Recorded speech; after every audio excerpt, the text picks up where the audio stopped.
بسم الله الرحمن الرحيم الحمد لله حمدا كثيرا طيبا مباركا فيه مباركا عليه كما يحب ربنا ويرضى جل جلاله وعم نواله، والصلاة والسلام على سيد الحبيب المصطفى صلى الله تعالى عليه وعلى آله وصحبه وبارك وسلم تسليما كثيرا إلى يوم الدين. أما بعد،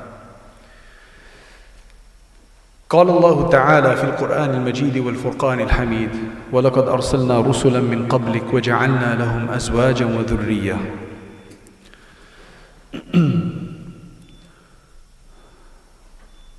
يا أيها الناس اتقوا ربكم الذي خلقكم من نفس واحدة وخلق منها زوجها وبث منهما رجالا كثيرا ونساء واتقوا الله الذي تساءلون به والأرحام إن الله كان عليكم رقيبا. صدق الله العظيم.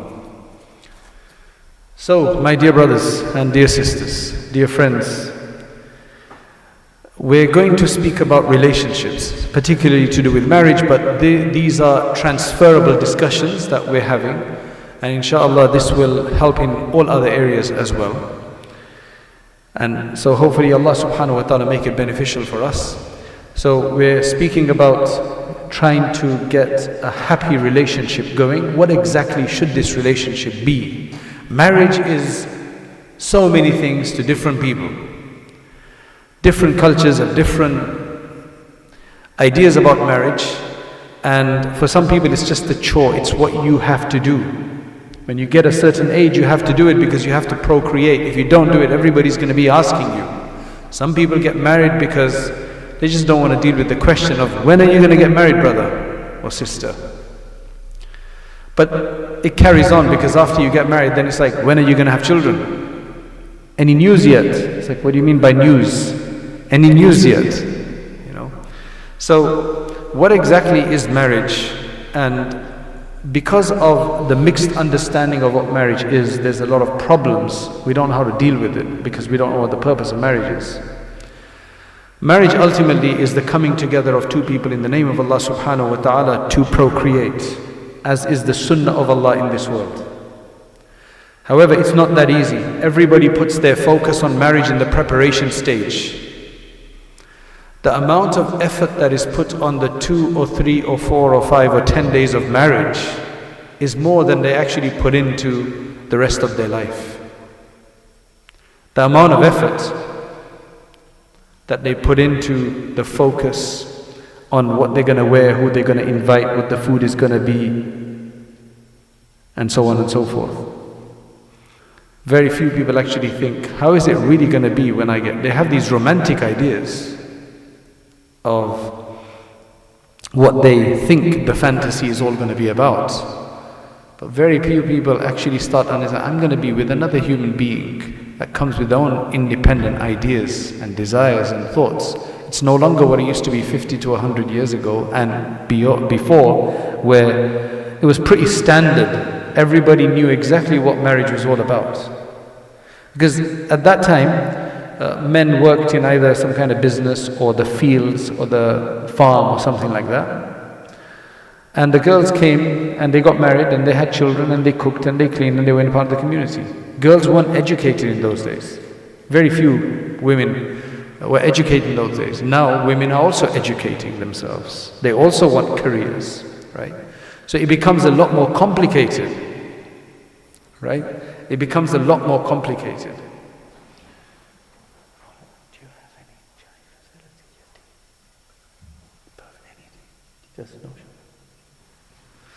Just need some caffeine, that's what it is. And not Red Bull. So it was quite simple. The expectations were much less. Now you have to think of so many different things, right? You have to think of so many different things. So what I'm going to speak about today is that I'm going to speak about certain traits that we should all have that usually cause problems if you don't get them right. They usually cause problems in marriage. Okay? So I'm going to quickly go through that. Then I've got a list of additional points that I've made that I want to share with you and get our thoughts going. And then we'll open it up to questions. Because in a short amount of time that we have, we can't possibly discuss everything related to marriage. We just can't, right? These courses that I've done before, they take several hours. And that doesn't even cover everything, right? So in an hour, how much are you going to do? In an hour and a half, whatever, how much are you going to do? So I do want you to have the opportunity to ask relevant questions, inshallah, because then at least we can zoom into those issues. Firstly, I'm going to mention a few points. The first point is that what we need to look at is to focus on the time once we will be together. Now, a lot of people here might be saying, well, I'm already married, I've already passed those phases. Yes, that's true. But what I'm going to say actually relates to everybody, even people who are veterans in marriage, people who are married already, and people who are not married. Because these things, if we don't sort them out, they're probably causing problems in our marriage right now. So we can enhance our marriage if we sort them out. And if you're not married, then inshallah, you can actually have a good marriage from the beginning. And if you are now on the last steps, right, veterans in marriage, well, you can teach this to the people who need to know from your family that you want them to get married. I feel sorry for our little poor brother there, what he's going to take from this, but what's your name?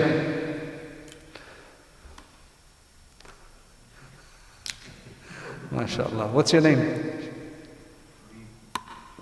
The Deen. Alhamdulillah.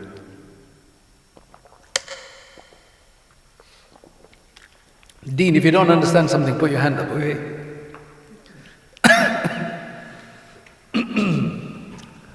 You okay, brother? Mr. Orange? What's your name? You're the only one with orange, man. What's your name?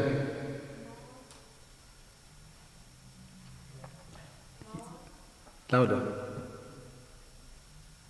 Your name. Then why do you stress the Mar? It's Marwan, not Marwan. It's Marwan, it's not Marvin. It's Marwan, it's the alif is Marwan, okay? That's your name, it's a cool name. Okay, so say it properly, not Marwan, right? Marwan, I don't know who Marvin is, all right? MashaAllah, thanks for being here. La ilaha illallah. One of the first things that are a big problem to marriage is anger. Okay, that is a problem.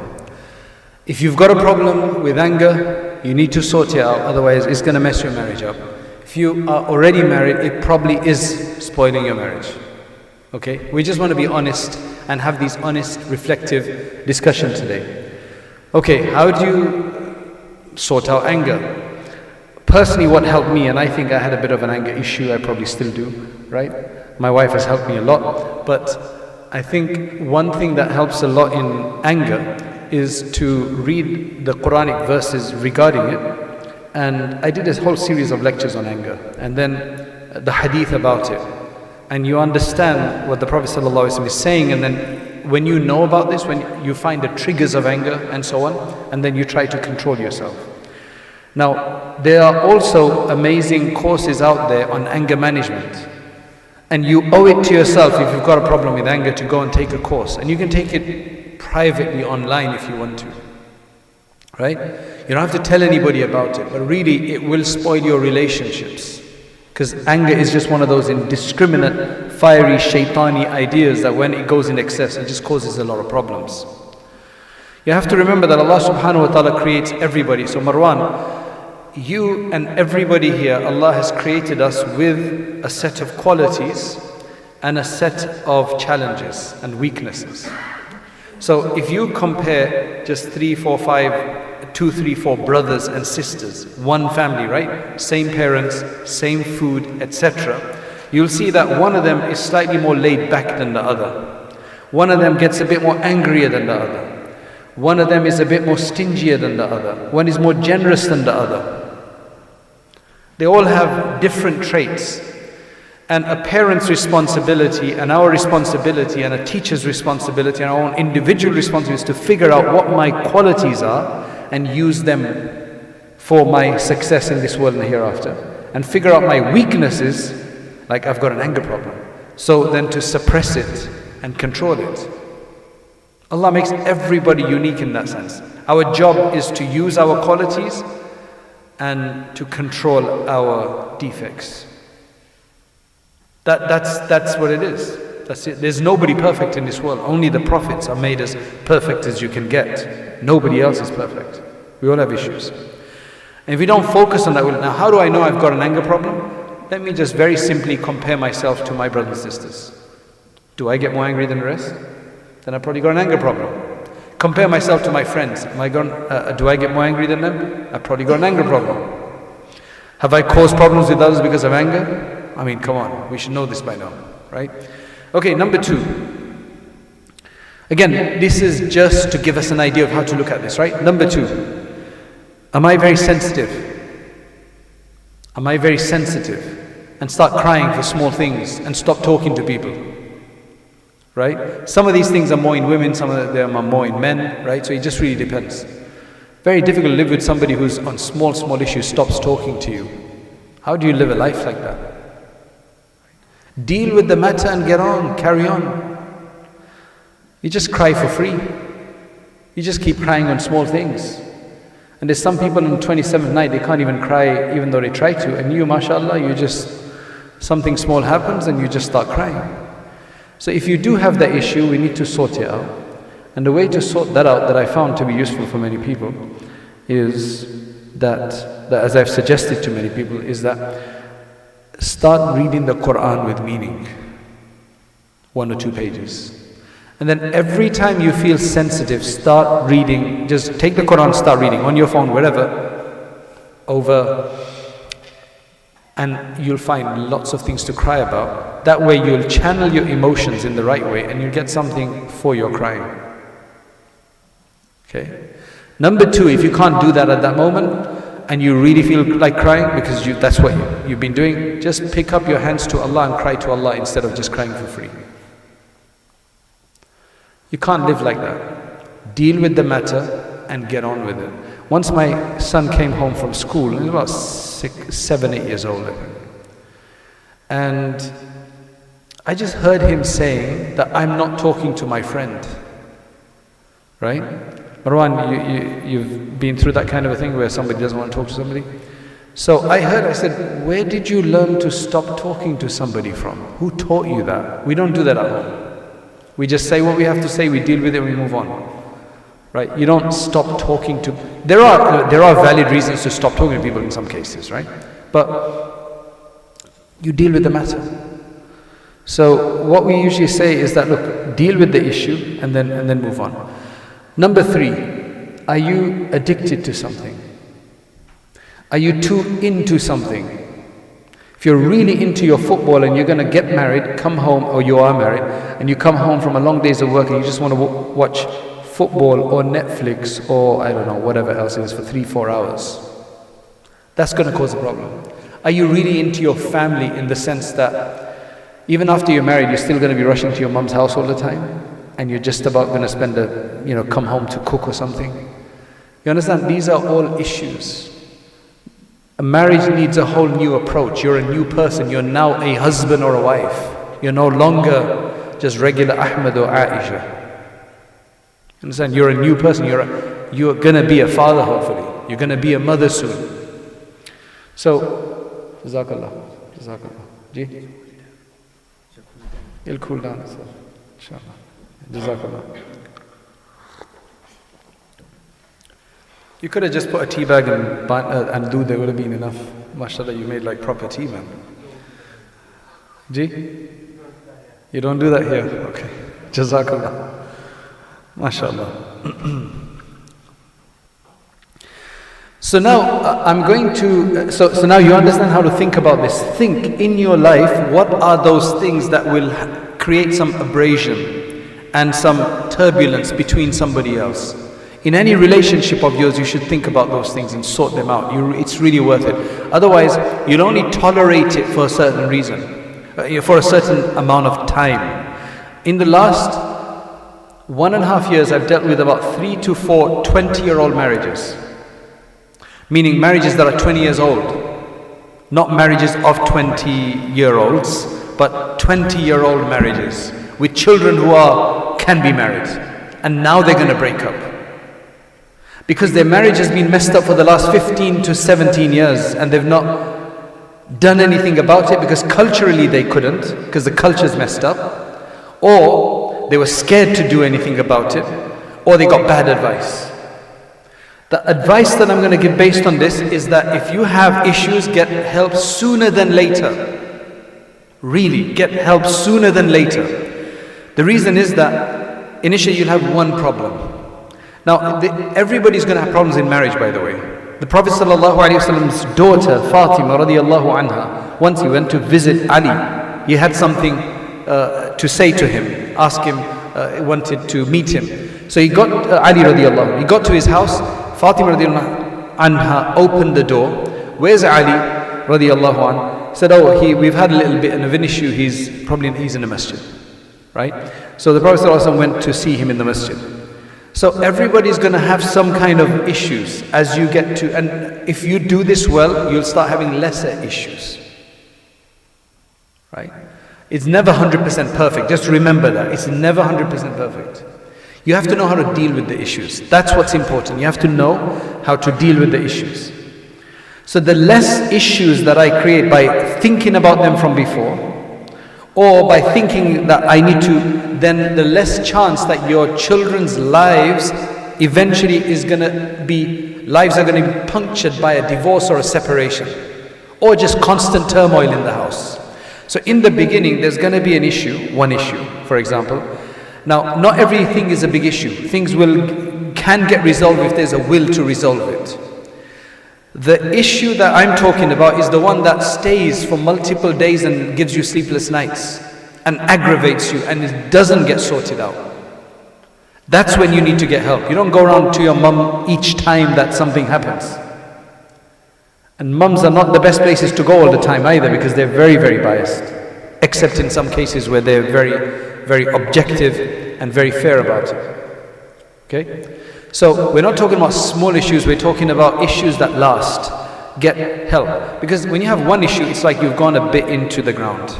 So you're both in a little trench. Right? You're not on the same platform anymore, you're in a little trench. It's quite easy to resolve it, come out of that and be together again. If you don't solve that and you have another issue, you've just sunk a bit deeper. You're getting further away from one another.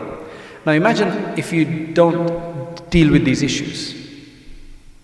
You don't resolve them somehow. You just keep getting deeper and deeper and deeper until you can't even see one another anymore. That's literally how it happens. Dealt with people's cases over, several years before they were at least living in the same room. And now over the years, we're not even sleeping together anymore. Right? But they don't want to do anything about it because they don't have the courage to do anything. Remember, miracles don't happen, usually. Right? And there's some people who think that just by doing dua, everything will become right. It doesn't usually happen that way. إِنَّ اللَّهَ لَا يُغَيِّرُ مَا بِقَوْمٍ حَتَّى يُغَيِّرُوا مَا بِأَنفُسِهِمْ.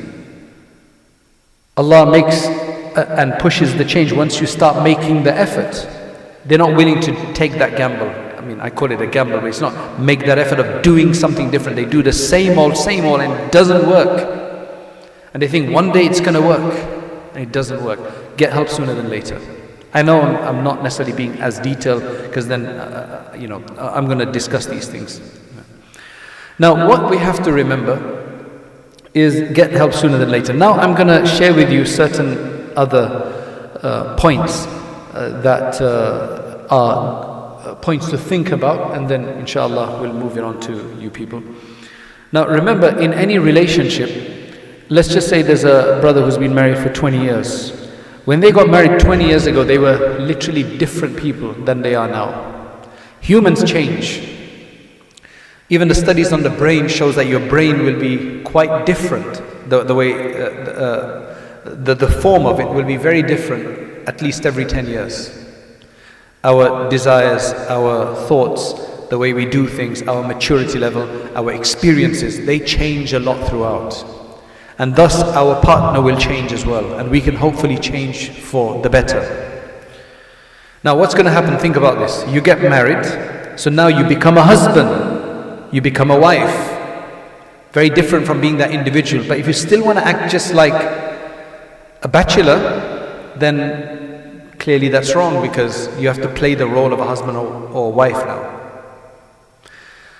Now, once you're a husband or wife, unless you get divorced, you're constantly going to be husband or wife, right? So, then you're going to have a child, so you're going to become a father now. You're going to become a mother. Now, with a father, there's probably less change that takes place, but with a mother, there's massive changes that take place. Fathers just don't understand it. For a mother, there's biological changes that take place when they become a mother. A massive change in the body. Right? Men just don't get it. They want them to be exactly the same, available. Right? We have children here, so we need to discuss things at that level. Right? In these words, they think they still want to be available. They have to be available. Right? In the same way. They just don't realize the effect on their body and so on. And some women, even after having enough rest, they don't make an effort, because they become a mother now. This is amazing what Allah subhanahu wa ta'ala has placed into the mother. That as soon as a woman, she can be however she is. Independent, outgoing, absolutely selfish, indulgent. And she becomes a mother, the majority of women change. Some still don't, right? But the majority of women change. They become a mother. Their focus on that child, what it does to them, their hormones, their emotions, everything changes. There's science behind this, that their whole emotions change, the way their hormones are, all of that changes to make them befitting that purpose. They become soft in that sense. And that is not a weakness. That is what should be celebrated, because that makes them perfect for being the primary child rearer. So, when you become a mother or a father, your actions, your behaviors, your pressures, your stresses, your thoughts, your psychology, your concerns, everything changes. And if you don't think that, you're not prepared for that, you didn't think of that, and then you're going to hate yourself. Or you're going to think that, why can't I do what I used to do? Well, you can't do, because this is a different stage of your life and there's different responsibilities. And the spouse needs to understand that as well. This one relates more to women though, because they're the ones who go through a lot of change. You can be, once you become a mother, you can't be that same carefree person as you were when you weren't a mother. Likewise the guys, you're a father now. You can't be the same person, you've got a responsibility now. The mother's going through all of that physiological change and preparation and effort. You have to do everything else. What happens in marriage is like a curve that goes up and down. If you imagine marriage on a graph. So marriage is like a curve that goes up and down. So what happens is that there's a little bit of misunderstanding. Maybe the tea wasn't as hot as this that day. Alright, or something. And you just came back from work, like, I like my tea very hot. Okay? And mashallah, Mawlana was so considerate to ask, should I even cool it down for you? Allahu Akbar. Right? MashaAllah, I hope you do that to your wife as well, or she does that to you. You clearly learnt it from somewhere, right? You don't think of these things if you don't have the tarbiyah. You have to remember that. I go to many places, especially when I go to university talks, and you can tell the tarbiyah of that student who is hosting you by the way he hosts you. You understand? With a masjid, it's these mature guys, they do it, right? Alhamdulillah. But when you go to a university, it's these 17, 18, 19-year-olds, they're hosting you, and you can tell the tarbiyah. Right? You can tell how their parents have brought them up. It's amazing. Right? So, the marriage, remember, marriage is going to constantly go up and down. So why am I telling you that? In the ups, you enjoy it. When you go down, you put a bit more investment in. You put a bit more effort to get it back up. It may not, if you don't do that, it'll stay down, the curve just starts going down. So marriage requires management. It could be an additional gift, it could be sitting down and having a discussion. Sometimes couples can't have discussions because you just don't listen to one another. So what I usually suggest to them is write an email to them, that they can just relax and read and not get defensive straight away. If you've got a spouse that's very defensive, and as soon as you bring something up, they just start getting defensive and responding, right? And justifying their actions, don't talk to them. You can't. You know what's going to happen. Learn from your experiences. People don't learn, they start doing the same thing over and over again. They think it's going to work the next time. Write them an email, write them a letter, write them a nice letter and just leave it for some there and don't be there so they can just read it, they can process their anger, their defensiveness, and maybe, make sure you write Bismillah at the top and a lot of du'as and things like that so that there's barakah in that, there's barakah of Allah subhanahu wa ta'ala there. You have to use different strategies. So remember that marriage is going to be like a ups and down graph. And the down points, you have to put extra effort in there. Use different strategies, get some assistance, put some more focus on there to push it back up. Marriage requires constant until this up and down is a lot more at the beginning. This variation is a lot more until you get to know one another. And remember one thing, the best marriage is the one where you start to love your partner and care for them. That's what I mean, care for them. If you care for them, then whatever you do to them is going to harm you. So you will not do anything harmful to them. If you end up doing something that irritates them, it's going to irritate you because you're going to feel bad. If you've reached that stage, you've reached a good stage. If you're not at that stage where you don't mind irritating them because it does nothing to, in fact it makes you happy, then you're in a very bad place. That is the secret of marriage. If I upset my wife and she gets upset and I feel upset because she's upset, then I'm not going to make her upset. But if we're divorced from that idea already, that we've got different emotions, then we're already divorced in emotions. Do you understand what I'm saying? Then physically you may have you should be, what are you doing together? So you have to understand this. Now you might think, well, she's so bad or he's so bad or whatever. And what's amazing is that love, you might not have love with somebody, but you can actually create that afterwards. It's amazing if you focus on the positives. It's exactly what the Prophet ﷺ tells us. A man should not hate a woman because of certain things. He should focus on some character traits, because if he's unhappy with certain character traits, he would be happy with other character traits. The people who are usually very upset about stuff is because either they had wrong, they got married with the wrong ideas in mind of what it should be, right? They had this fairy tale idea of something being perfect, right? I mean, I know we live in a world right now where people are trying to be a manufactured doll, right? The Barbie story, right? That girls, because of that story, girls are trying to become like that, even though that's man-made and they're God-made, right? But they want to become like her. I know we're living in some really weird, complicated situations, but so the Prophet ﷺ is encouraging us to think of the positives and make it work. Otherwise the shaitan is going to remind us of the negatives. So the marriage curve goes up and down. We need to invest and work on it to get it elevated again. So now let's separate pure love and romance.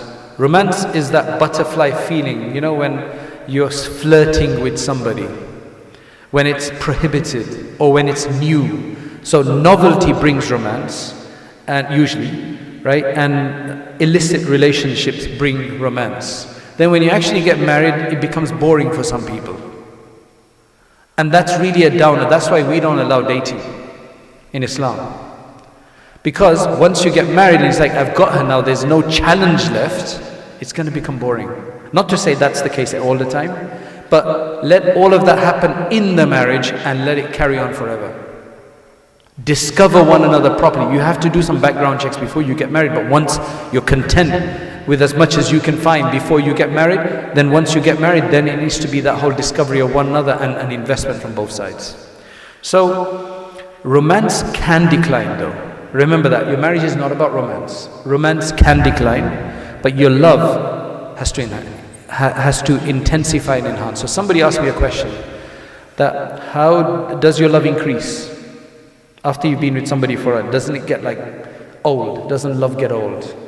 Love is that amazing thing that it's not about increase or decrease. I think that love, if you do it right, with the same person will only get more intense and enhanced. It's more of a qualitative change as opposed to a quantitative change. It'll become more enhanced. The reason why love becomes more enhanced is because you know more about that person, what they like and dislike. So you're more careful around that, and you've actually molded yourself to a certain degree to work along with that. That's why it becomes more enhanced. Then what happens is that you have less problems, because you're not doing things that are crazy. You've learned to sacrifice some of your own desire, they've learned to sacrifice some of their own, and you've kind of met somewhere in a very comfortable mean. So love is very different from romance, right? Romance can decline, but love can endure and become more refined and more elaborate, right?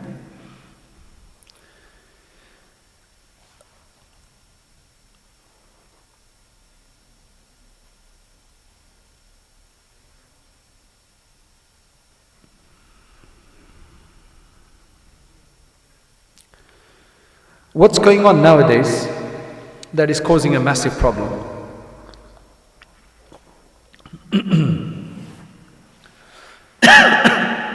मैंने इतनी गर्म थी 15 minute लगा अभी तो कुछ ठंडी हुई माशाल्लाह. So the problem we have today is that it's very difficult for people to focus on one individual. Before you'd get married to somebody and there would be some distractions, but they won't be so easily available. The culture wouldn't allow it, and so on. And it'd be physically difficult for you to do other things and so on, right? However, now with access to pornography, it's created for men these really strange ideas. So what does it do? What it does, not just pornography, but because the world now, the social media now allows beautiful women. Before, if there was a beautiful woman in an area, right, in one area, she would be beautiful in that area alone. But eventually she'd get married to somebody and, they would live happily ever after. It'd be a done deal, right? She's not going to be available to anybody else afterwards, right? For the most part. Now women are finding that it's so easy to actually promote their beauty for the whole world and display it to the whole world. It's no longer just you're the only beauty in town. You want to be the most beautiful person around the world on Instagram and TikTok. And then that's all for free. Now they've given you a way to make money for your pictures. On these other sites where there's these guys who are losers who come and watch and pay you for it. I don't want to mention names here to give people ideas, but you know where this is all going. Now what has that done? So women have now got a platform for this, whereas there was no platform for doing this kind of stuff before. So now what that's done is that it's made men disposable. I'm so beautiful, I've got hundreds of men wanting me. I got my choice, I can take whatever I want. So now you're going to choose maybe the wealthiest guy, or guy who gives you the most gifts or whatever. But is that what makes a good husband?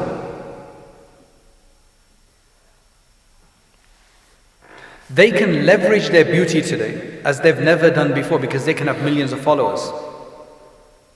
They're literally making themselves out to be the God as such that everybody's following. So it's going to put men down in value. On the other hand, you've got men who have access to all of this and to pornography and whatever they want. So what they know they can do is they can access any of this and not be rejected because it's all on demand online. How do they transfer that into the real world of an individual? They don't know how to deal with real individuals because they've been dealing with, unfortunately, online. People who are there just to express themselves for you.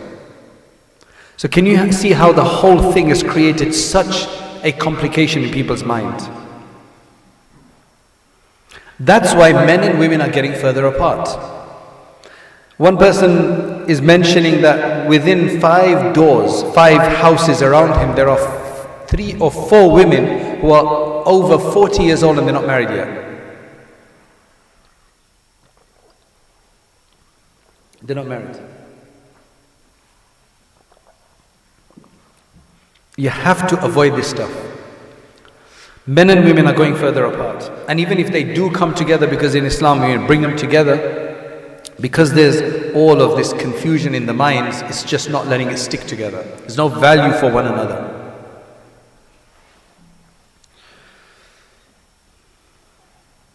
Today, the world has given you an ability, social media and so on has given you an ability to narrowly indulge very deeply in one specific aspect of vice. So you ignore everything else. You're so in tune with this particular aspect, you can't take a person for who they are anymore. Because you're so addicted to multiple, very specific vices. I mean, I can't say this very openly. You know what hopefully you understand what I'm talking about. If you don't, it's okay. This is destroying humanity. This is not good for us. Marriage is to create shared meaning and purpose.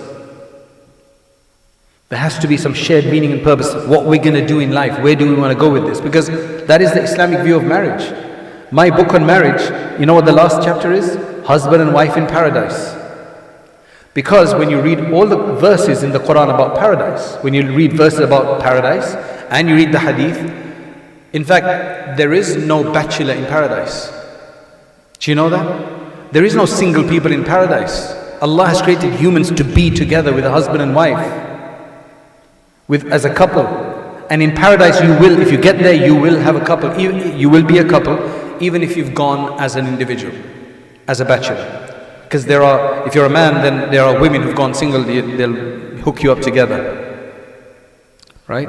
And then, of course, that's what it is. It's human nature to have a husband, to have a man and a woman come together. That is how Allah has designed it. That's how ultimately it'll be in Jannah, inshallah.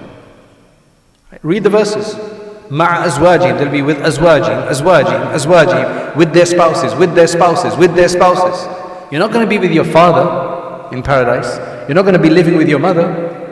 Because if you were, you would all be living in a happy family with Adam alayhi salam. I guess we are all in paradise with Adam alayhi salam.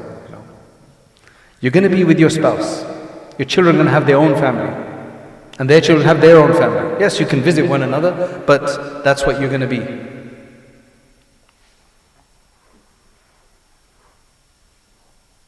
You know, if you marry somebody, as an example, right? This doesn't have to be from a man's side or woman's side, it's any side.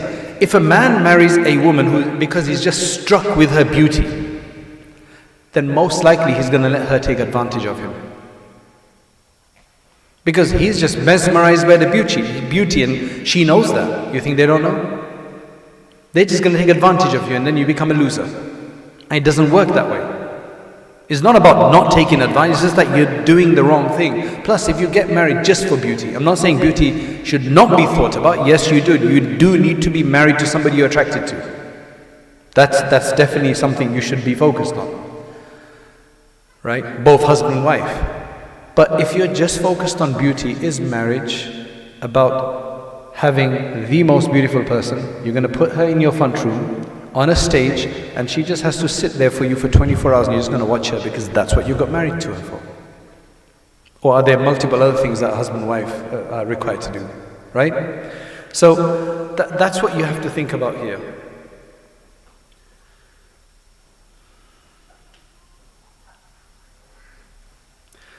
Remember one thing, a lot of people might ask about multicultural marriages. Nothing wrong with them. And we are becoming multicultural, but I don't think we're so multicultural. No. We're very multicultural in this country. And we're still very, very multicultural in the sense that, mashallah, people still adhere to their own culture still. It'll take another 50 to 100 years where people everybody will just be eating fish and chips and pizza and pasta and things like that.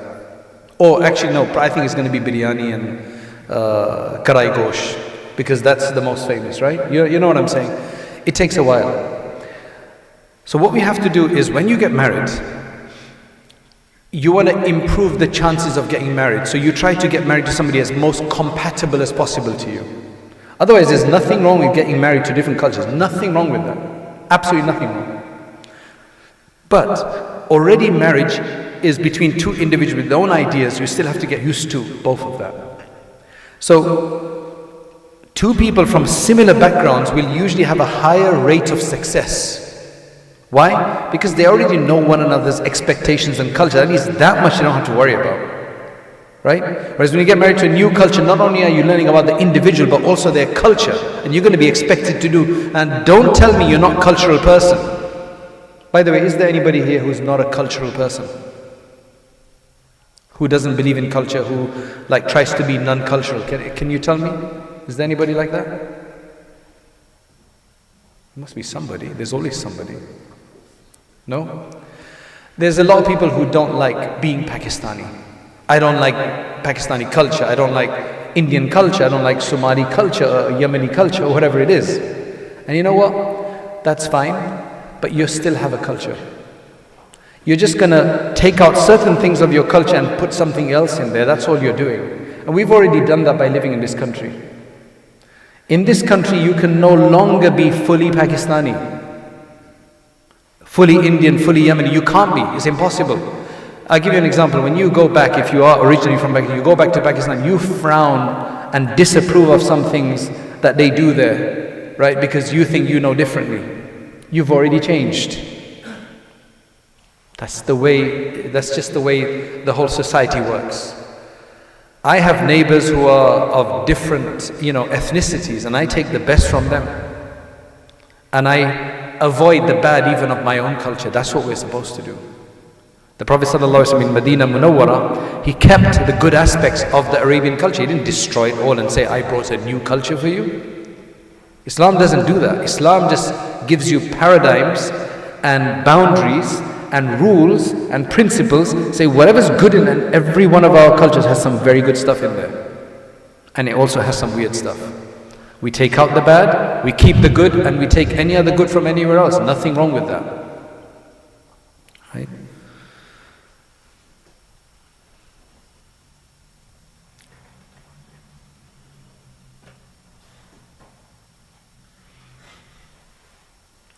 So, the benefit of going with a proper Islamic culture is that you have a paradigm and some fixed principles. The modern world doesn't give you fixed principles. They're changing every so many years, every so many months. Things are changing. As a human being, it's too much work to change. You'd rather have principles from Allah subhanahu wa ta'ala, and you just deal with that. One of the biggest things that you need in marriage is honesty. Even if it is hard. Don't lie in marriage. Ajib how husband and wives have this amazing ability to figure out a lie. You're living together so closely. You have so many things. You know when somebody lies, right? They can be a very clever liar, but ultimately the lie, because you're too close and you can't hide something forever. I think one of the best policies you can have is to be honest as much as possible. If you've done something wrong, at least if you're honest, there won't be a distrust issue. Okay? There won't be a distrust issue. At least say, okay, at least he's honest. At least you've got something going. Because if they're going to find out, your spouse, afterwards, they'll never trust you again. That's why it's very, very important to make sure that you don't blatantly lie in these things. Now, if you did do something wrong and you are honest, the other side has to, because they want to invest in this marriage, they will adjust themselves to let the marriage carry on. It's a constant adjustment. You find your spouse did something that you disliked. They're honest about it, you've spoken about it, now adjust yourself and carry on. Don't hold grudges for too long, otherwise that will constantly irritate you. Okay, another thing, and then inshallah I'm going to open it up. Something I found out recently. Let's just say that something got you angry, right? An event happened and it got you angry. How long should that anger last? Does anybody know?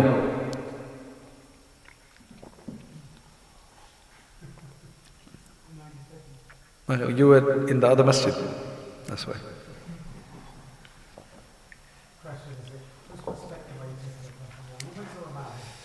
No, this is human. This is human biology, human emotion.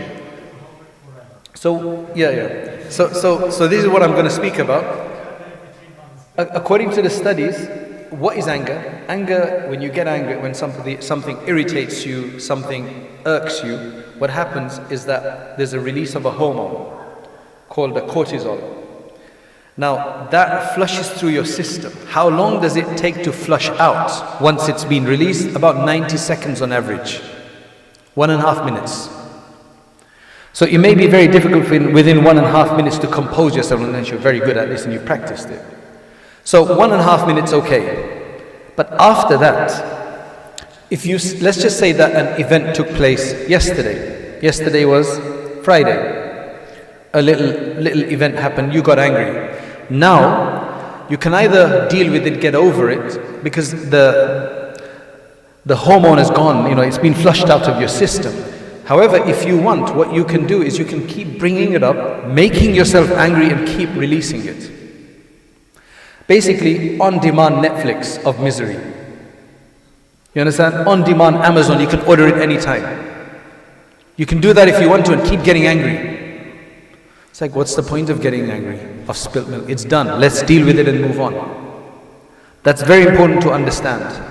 Right? That remember, it should only take you 90 seconds. After that, you don't have an excuse. Unless you want to be angry. So those people who hold grudges for too long, who things bother them for too long, they need to understand this, that they need to give up this and don't mind for misery.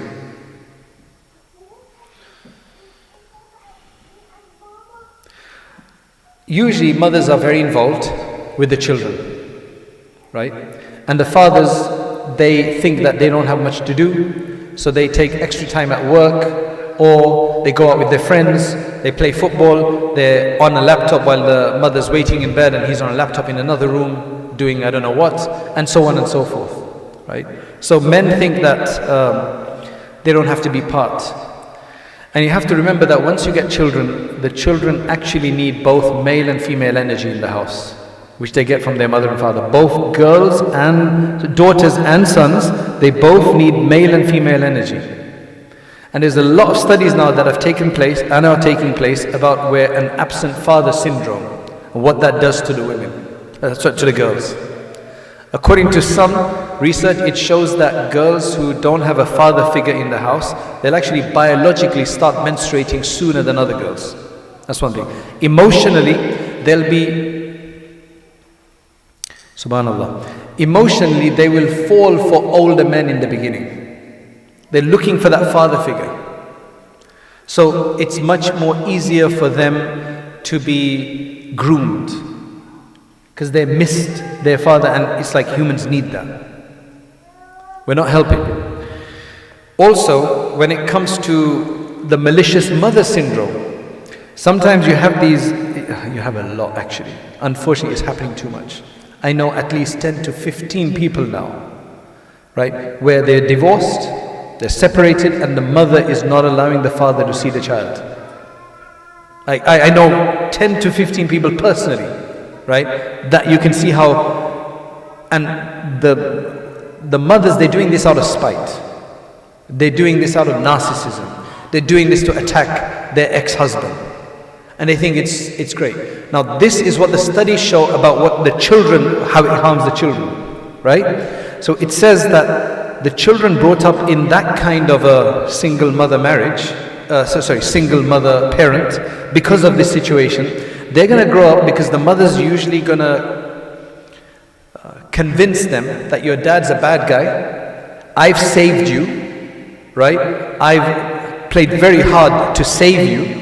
They're going to grow up thinking that the mother was abused, mother was abused by a man, so men are abusers, number one, and some men are abusers, some men are abusers, but in this particular case, they're going to make it, even if he was not an abuser, they're going to make him out to be an abuser, and that the mother's the savior.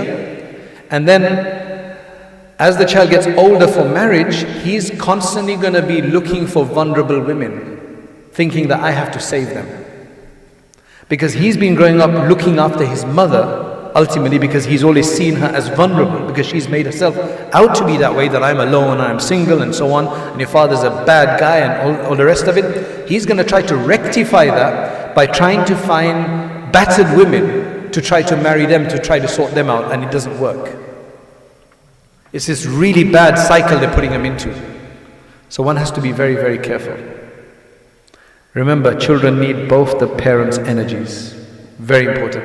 There's actually an interview with a woman who's now an older woman, and she said she was brought up by two mothers. You know, the whole modern idea of having two mothers. I don't mean like one husband and then two wives and, you know, they bring up the children together. I don't mean that. I mean, you know, two mothers that as they have married together or whatever.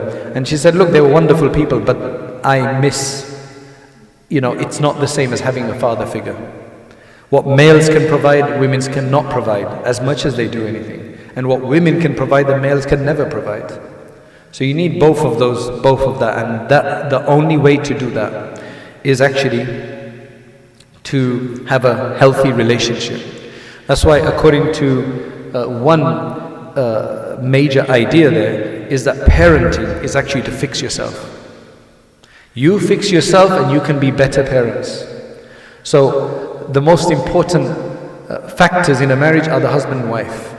If they can have a healthy relationship, your children can be brought up in a healthy relationship. Otherwise, you can't have healthy children if you don't have a healthy relationship yourself. May Allah subhanahu wa ta'ala, I mean, that's all I'm going to share with you. I have a lot of other points, but I want to open up the questions and, you know, we have to move on. So, any questions that you have, let's take those questions, inshallah. Yeah, so mashallah, our uncle here already sent us some questions. Is Iman and Akhlaq basic conditions in Muslim marriage? I.e. believers, Muslims cannot marry non-believers, and tayyibat and tayyibin.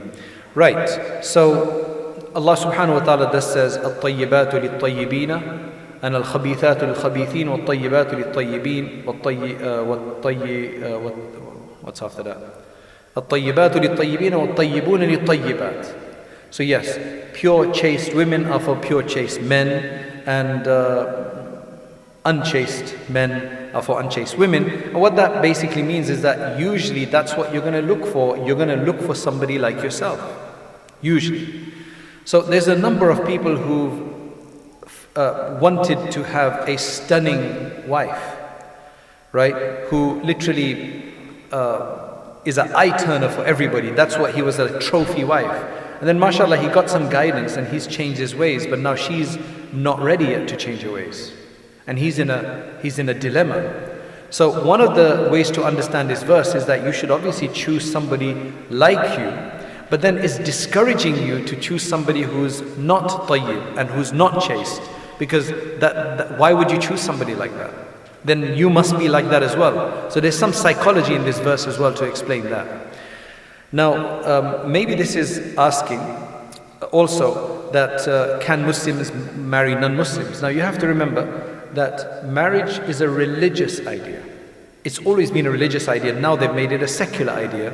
So literally any two individuals, whether they believe in God or not, can go to the marriage registrar and say that they're married, as long as they fulfill certain, licenses or whatever it is, right?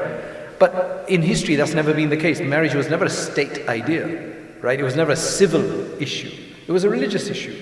Christians got married, and Jews got married, and Muslims get married, and Hindus get married to one another. It's a religious idea. It's blessing. It's a blessed communion. Where did it become a secular idea? Just exchanging vows on what basis? For who? How can law govern that idea, right? And then they make divorce so difficult. So that's never been a civil idea anyway, at least. So that's why in every religion, you get married to your own religion because it's going to be blessed in the name of that religion usually. In Islam though, there were some exceptions that were made based on need.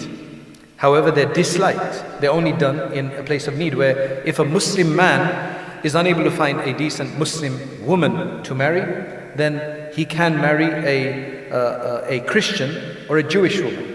that was allowed. However, the ulama mentioned that it's makruh and undesirable to do this and reprehensible to do this, because it's going to cause a lot of confusion and difficulty and challenges, especially for your offspring and children. And I've seen that happen actually, right? So while there's been an allowance of that, however, the other way has not been allowed, where a Muslim woman marries a non-Muslim person of the book, is not allowed at all, right? So that's the answer to that one. Should compatibility be taken into account? Education, family background, position in society, habits and ethnicity. Usually that's a good idea to take, compatibility definitely should be there, but compatibility no longer is not entirely the same as it used to be. The compatibility norms have slightly changed. So in many countries, there used to be classes of people, right? So if you had a higher class of a person or an upper class of a person and a person who were from, for example, the people who swept the streets or who cleaned the toilets, then it'd be really confusing because they were so very fixed in their particular culture that it'd be very difficult for them to adapt to one another. Like physically, practically, it'd be very difficult for them to adapt to one another, right? Because remember, the parents, children, for generations thought alike.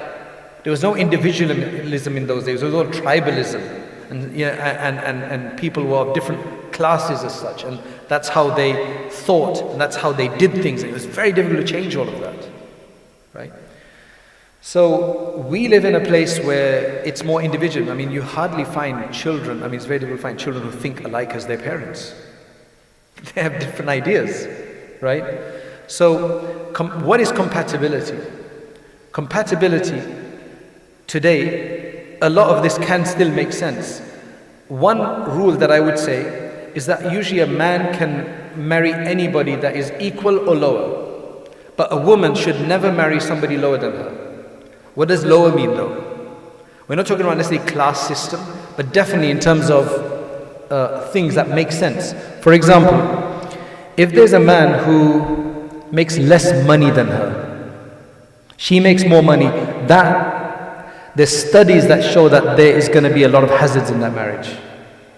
The man is going to feel impotent. They actually say that it affects his sex life. Psychologically, eventually, right? Because the design of the human being is, the design of a family structure in Islam is الرجال قوامون على النساء بما فضل الله بعضهم على بعض وبما أنفقوا من أموالهم. As one of my wife's advices is for a woman is that don't get married to anybody you can't respect.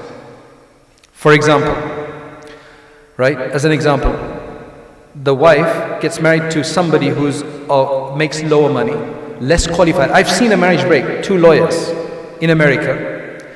They're both lawyers. They're both lawyers. However, the wife had studied at a better university. And in America, there's a lot of university classism, right? And he had come from a lower level university, and that just messed up their dynamic. Not saying that that was the only reason, but that was definitely one thing that he pointed out to me, right? Women should always marry equal or higher so that they can maintain the Islamic understanding of the Islamic hierarchy of a household as the man being the ultimately responsible one. I don't call him a dictator, I call him the responsible one, because that's what the job is about.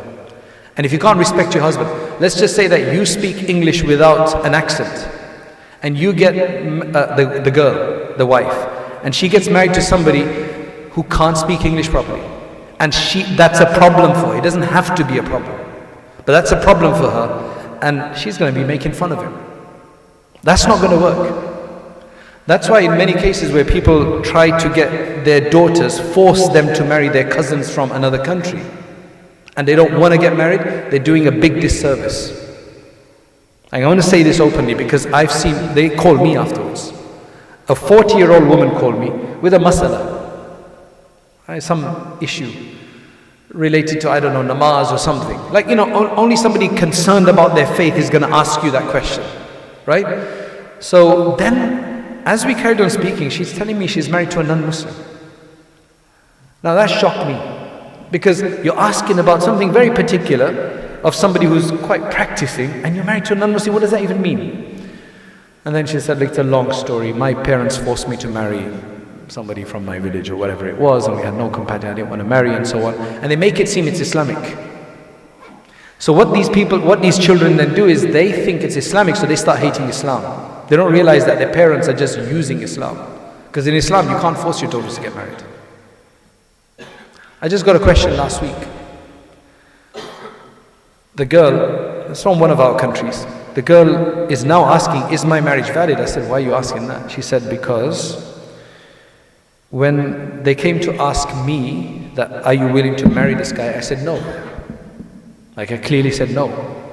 Then they asked my father, and he wasn't happy about it. Then my mum kind of said yes, because she was led to believe it was okay or something, so she said it was okay. I said, okay, let me understand this properly. So I said, you never said yes? No, I never said yes. You said no? Yes, I said no. Because for girls, if they stay silent, that could be taken as a yes, because they might be embarrassed to say yes. But she actually said, I said no. So then after asking her quite a few guys, I said, yeah, your marriage is actually not even valid. It wasn't a marriage.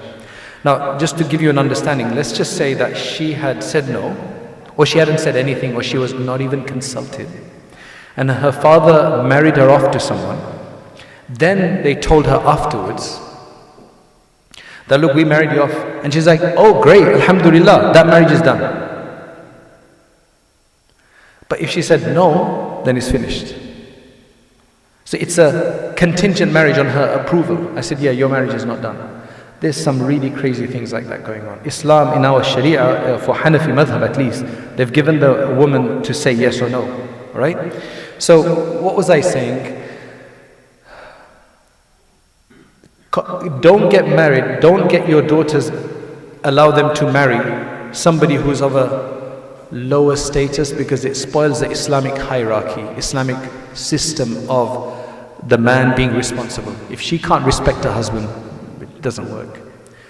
Right? So that's why there's now, however, if there is somebody who doesn't speak as well as her, but mashallah, he's a stable guy and he's decent and all that, and that doesn't bother her, it's fine. It's completely fine. A lot of this stuff is actually breaking down in England, because we're such multicultural now in that sense, and in about another 50, 100 years, I've been to countries where there are Indian, Pakistanis and others for over 130 years now, and they get married to one another, because these things aren't as important, but here it is still important. And I would encourage people to get married within their culture as far as possible. Is just, you know what the expectations are, it's just easier. Somebody came to me and said that, I don't want to get married to my own culture. I said, why? He said, because they come with baggage.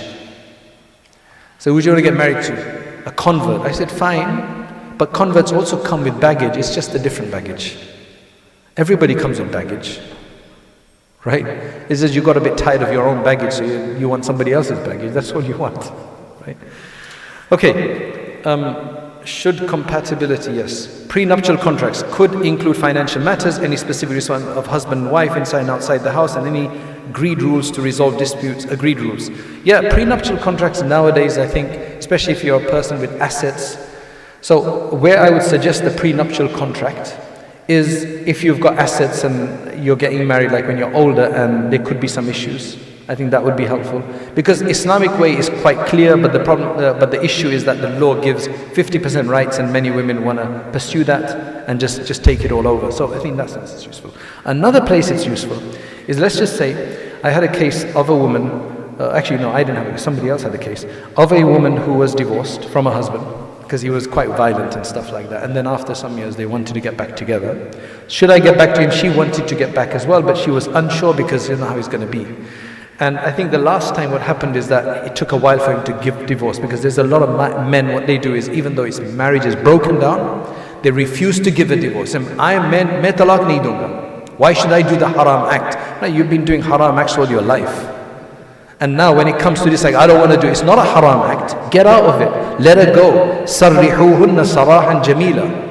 They go, no, we want her back. And the guy, I've had a case of a guy who's still waiting for his wife to come back after 3 years, and she's moved on. And he's having all sorts of pareshaniya, right? He's losing, he can't focus on business. I said, are you crazy? Are you waiting for some mu'jiza?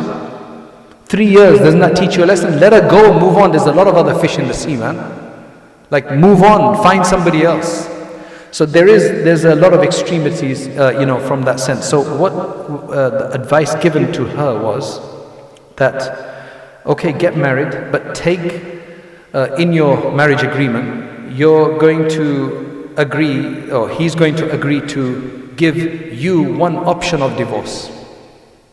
Meaning, if he's ever physically violent or whatever it is, you can issue a divorce to yourself and extract yourself out of the marriage and don't have to wait for him to give you the divorce and to hold you in ransom and blackmail you that way.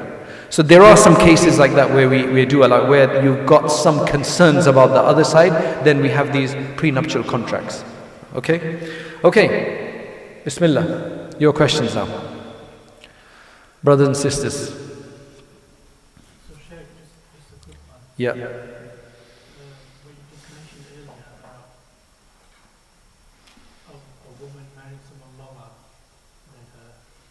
It's allowed to marry somebody lower than you, but it's not advisable because the psychology, it doesn't work there of being led by a person you respect. Let's just say, for argument's sake, the marriage, is on the rocks like for a very long time, but they're still in the marriage.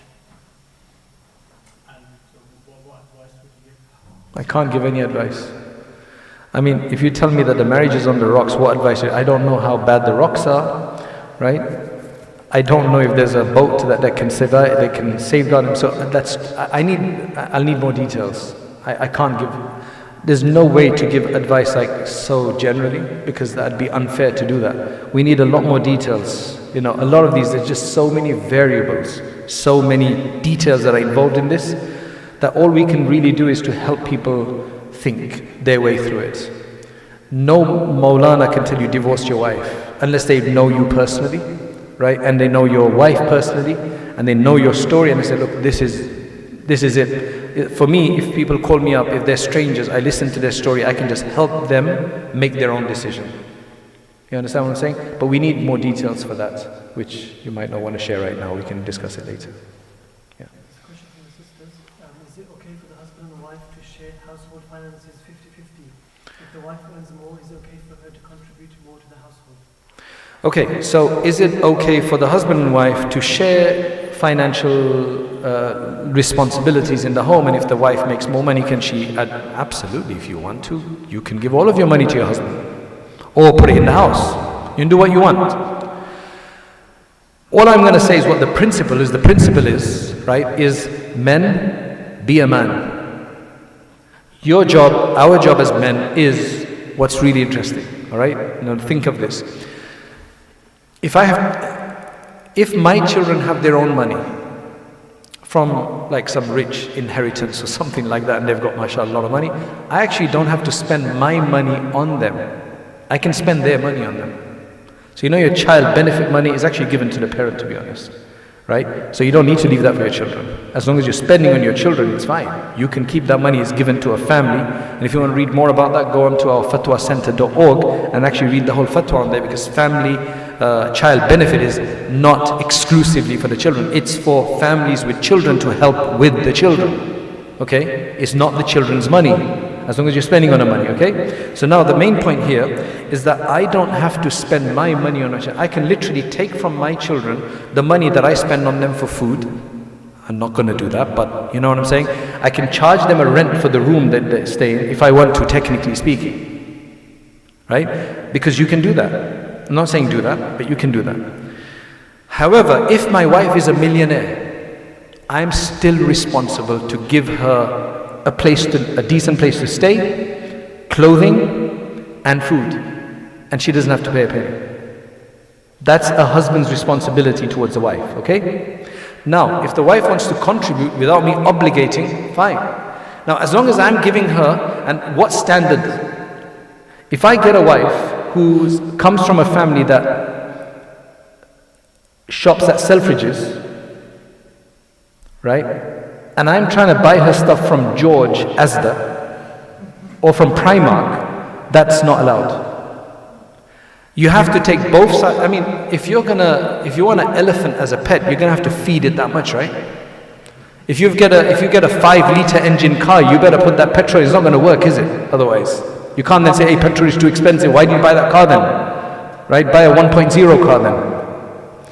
You know what I'm saying? In Sharia, it's based on the custom of both families. So you take the husband and wife, both family, and you go into the moderate amount between them. Now, if she wants more, I've given her moderate, but she wants more. She wants more luxury items. Go ahead, you can buy that. I'm not obligated to buy you luxury items.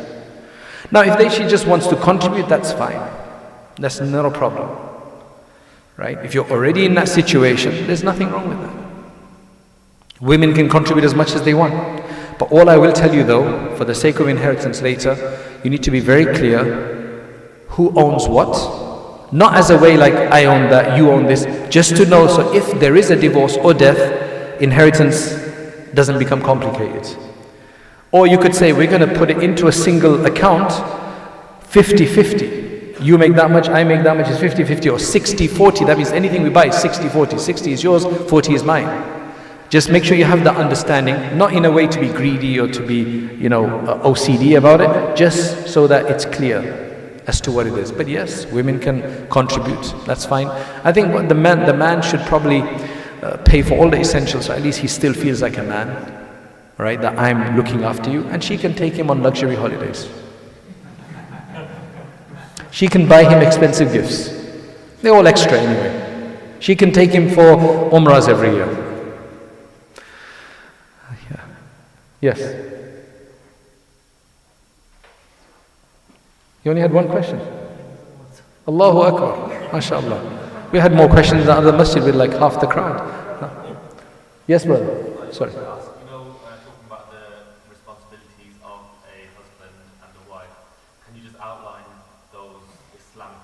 Yeah, I don't go into husband-wife responsibilities because it's like saying, what are the fara'id of prayer?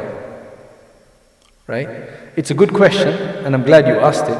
But if somebody asked me, Sheikh, can you tell me what the obligations in prayer are? So do you know what the fara'id, the absolute basic, bare bone integrals of prayer? Is to say Allahu Akbar, and you don't even have to raise your hands. That's sunnah to raise your hands. So you say Allahu Akbar, you read one verse, you can say, Qul a'udhu bi rabbin nas, to fulfill the obligation. To read the whole of Fatiha is a wajib, not a fard. Or to read anything else beyond that. So, Alhamdulillah Rabbil Alameen, or Thumma Nadhar, and then I go into ruku, stay there for like a second, and then I go into do 2 sajdas, and then I sit down, and I do 4 rakats like that, I've done my prayer. What are you going to say to that prayer? It's like, what kind of a prayer is that? You understand? So in marriage, very few obligations. Anybody who goes and just focuses on them, they're going to destroy their marriage. But it is relevant to know. The husband, his responsibility is to clothe her, decent clothing, give her a place to stay that is exclusive for her. So if a person wants to keep his wife in his parents' home,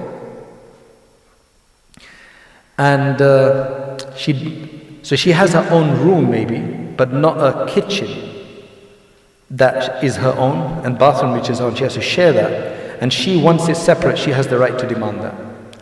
So a husband is required to give his wife a living space. That could be a decent studio flat with a small kitchen that is appropriate for the size of their family, a bathroom and a toilet that is hers, that is for her and her husband to use, nobody else uses, and a place that nobody else is going to interrupt them. It could be an apartment in a house where the rest of the family lives, as long as it's exclusive. You understand what I'm saying? That much. Clothing and food. That's all his obligation is. Basic. Her obligation to him is very simple. It is, number one, look after his assets when he's not there. So don't let anybody enter and so on. So look after his assets and be available to him to fulfill his desires whenever he needs it. That's it. That's all that is. Cooking, you can't take if a wife refuses to cook, you can't take her to court for that, even in Islamic states. However, the mas'ala here is that if you get a wife from a family where the women cook, then she will be, between her and Allah, obligated to cook as well. She would be sinful for not doing so, but you can't take her to court for it. So there's a difference between the legal system and between them and Allah. If she's from a family that has servants and cooks to do their cooking, then she's actually not obligated to cook. I hate mentioning this because that's not how a marriage works. You want to fulfill just the bare bones of marriage. It's very simple. In fact, you know what the scholars say? They say you have to provide her food, clothing and shelter, right? They say you don't have to provide her medicine. But that's because of that's because of the custom of their time. Our customs are slightly different, right? Do you have to pay for a mobile phone? These questions are going to come up. It's going to be ridiculous. That's why we make sure we're fully fulfilling the obligation. Be a man and make sure you fulfill those obligations. Right? I really get really angry when I hear questions like one woman called me and said her husband is forcing her to go to work. She's a niqabi. Right? She's a niqabi qababi. Right? Just joking. She's a niqabi. Right? And he said, he's forcing me to go to work. I said, why? He said, because he says he can't find a job where there's no mixing. MashaAllah. Right? That's really cool. You know, that's really good. MashaAllah. Don't be a loser, man. Don't be a loser. Be a man. And then he's probably going to say, I want to get married to two. Only proper men can do that. Proper men can do that. And unfortunately, not everybody is a proper man. That's the problem. Yes. Sorry, I hope I've answered the question. Yes. Or maybe there was a follow-up on that. I meant to, you've given like a bare bones answer, which is obviously your choice, but it's more because, the reason why I asked is because you can do all your research online and listen to all these lectures online, but most of them are kind of what are a woman's rights in Islam. It's very hard to find videos of scholars that give the man's right in Islam. Yeah, there's only two rights. Yeah. There's only two rights, but this is essentially what the Hanafi madhab says. This is as simple as that. So as long as you're fulfilling that, but you have to go, you need a love bank account. Right? Every married couple need a love bank account. Right? And they're very easy to set up. Right? How many of you have a love bank account? How many of you have Starling bank account or a Monzo and you don't have a love bank account? I mean, it's so easy to sign up. It's easier than getting a Starling account. And it's very, very useful. So what is a love bank account? Everything you do over and above what is expected, what is the norm, you're depositing into the love bank account. So, for example, I actually make my wife's tea both times of the day. Not this one, because she doesn't like this. Right? It's the only little thing I do. So, you know, alhamdulillah, at least I do that much. So, if I do something more than that, like I don't buy her flowers all the time. If I went and bought some flowers to her, how is she going to feel?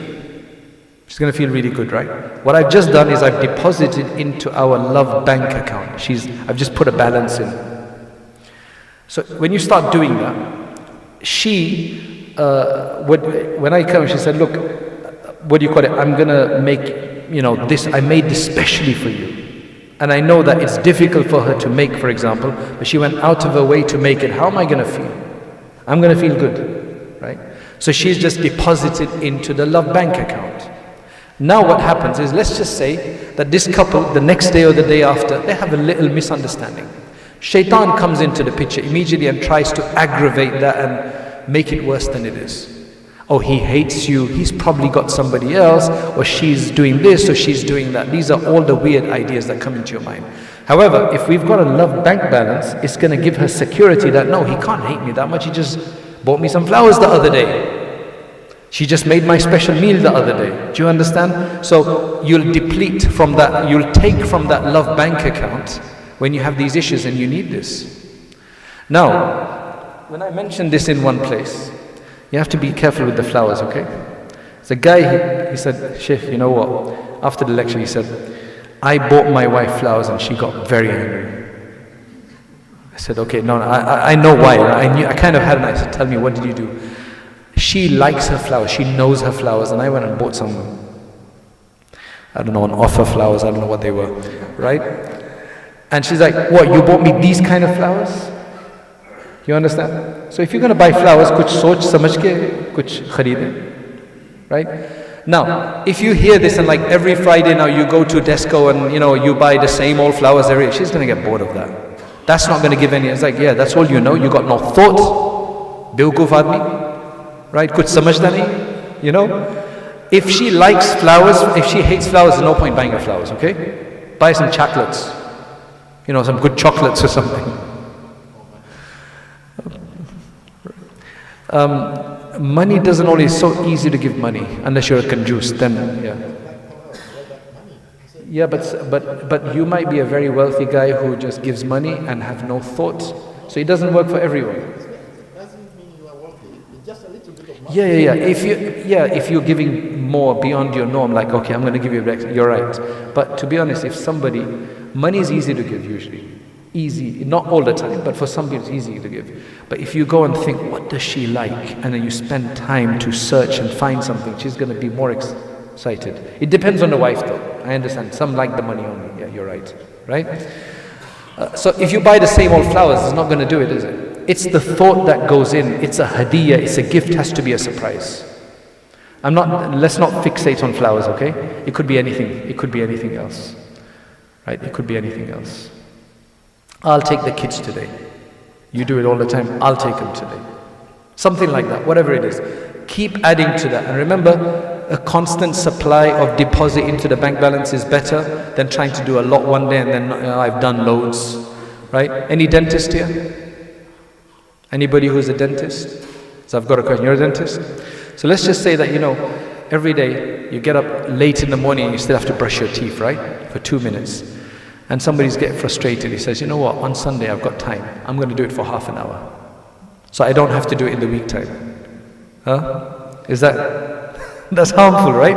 Half an hour brushing, bang, bang, bang. He's going to mess his gum up. So, not that it's going to mess it up here, but a constant amount of cleansing, constant amount of deposit is what works very well. That will safeguard you the next time something goes wrong. You've already made some amends for it. It helps a lot. That was the bank balance. Yes? The husband has to choose between supporting his parents or young siblings or wife and children financially. What should he do if he can't support both? A man's responsibility, if he's got parents who are in need and he's got children who are in need, his primary responsibility is children. He should try to do both to the best of his ability, but if it's literally the question is, I've only got £10 and it requires £10 for them to eat and £10 for them to eat, his children are his first responsibility. And secondly was, does the wife have a right to refuse to live with the husband's parents if they plan to move in with the husband and wife? Absolutely, I already answered that question. That she can refuse to live with his parents in the same place. But if in the same place, you have a big house and you got a side wing or upper part or the basement or something that has been separate, own kitchen, everything, then she can't refuse that. But if they constantly bother her down there and they're banging and messing around, then she can ask to move. So what time do we need to leave? What time is there namaz? Oh, okay, we've got time. Huh? Okay. I have to get to Wolverhampton for a program on bringing up children. Next stage. Yes, there was a, yes. Salam. Could you just talk a little bit about improving communication in the marriage as time goes on? Communication is very important, right? I couldn't deal with everything, but communication is one of the most important aspects in a marriage. A lot of the time it's just expectations and not understanding. Right? The husband expects certain things, but he's never voiced it, and she comes from a slightly different culture where they don't do those things. And then he gets angry afterwards. Or the other way around. For example, let's just say that in London, right? We have hard water in London, which means it leaves a lot of lime scale. Okay? The wife is from another town, let's just say Birmingham, she comes to London, and she cleans the bathtub. right? As they would do, they clean the bathtub and then it dries. The mother-in-law gets angry with her. Your mother did not tell you how to clean the bathtub. It's like, what did I do wrong? You should dry it as well afterwards. Why do you need to dry it? Because in London, it leaves lime scale marks if you don't dry it. Whereas in Birmingham, it doesn't. For example, there's a lot of communication issues. Husband or wife wants something a certain way, and the husband doesn't understand because they've never had that discussion, whether that be in intimacy or anything else, and they get angry. That's why communication is very important. Number two, sometimes you might communicate, but you don't know how to communicate because you communicate in lesser words than you should. You don't spell it out properly, or you say it in an angry way. So you need to change that. In my book, I mentioned about mirroring. What that means is that, let's just say that the wife says things and you misunderstand, or she doesn't explain properly. So if you've had that a few times, you know there's some issue here. So what you do is, when she says something, you say, oh, so you repeat, of what you've understood straight away. Okay, so you want me to do this. So you clarify everything. But communication is very important. Otherwise, expectations, and there's some people, they won't tell you. You won't tell your partner, you just let them mess up and then you get angry on top. Tell them. Have a nice chat about everything. Write to them if you can't speak to them, as I mentioned a bit earlier. You just tell me when to stop. When your namaz is. How do you deal with one of those classes become increasingly self-absorbed as the relationship goes on? I mean, if they get self-absorbed and it's a problem and they're drifting apart, then they need to start focusing on one another again. That means doing new things. Maybe take a holiday, go together somewhere, have the children looked after by the parents, for example, and they go and invest something in it, maybe go to counseling or whatever if it's that bad, right? Then the other person either needs to tell them, and if whatever the other person says is suspicious all the time, you never listen to, then you need to bring somebody else. So you get a third person. Doesn't have to be a Maulana, right? Doesn't have to be a fully fledged counselor. It could be just any decent person that both people trust. An uncle in the family or somebody else. They just have a chat, and it has to be though somebody that both can trust. And then he just listens and tries to show what each side, where their weaknesses are, misunderstanding. But it's important to get that clarified. Okay, brothers and sisters, Jazakallah khairan. Allah Ta'ala improve our marriages. Allah improve our relationships. Allah improve ourselves, because akhlaq. Ultimately, what does all this go back to? Akhlaq. Just Muslim character. If you have good Muslim character and a bit savviness and empathy for the other person and wanting to do good for the other person, you'll be successful, inshallah. Right? Wa akhiru da'wana alhamdulillahi rabbil alameen. Allah bless us.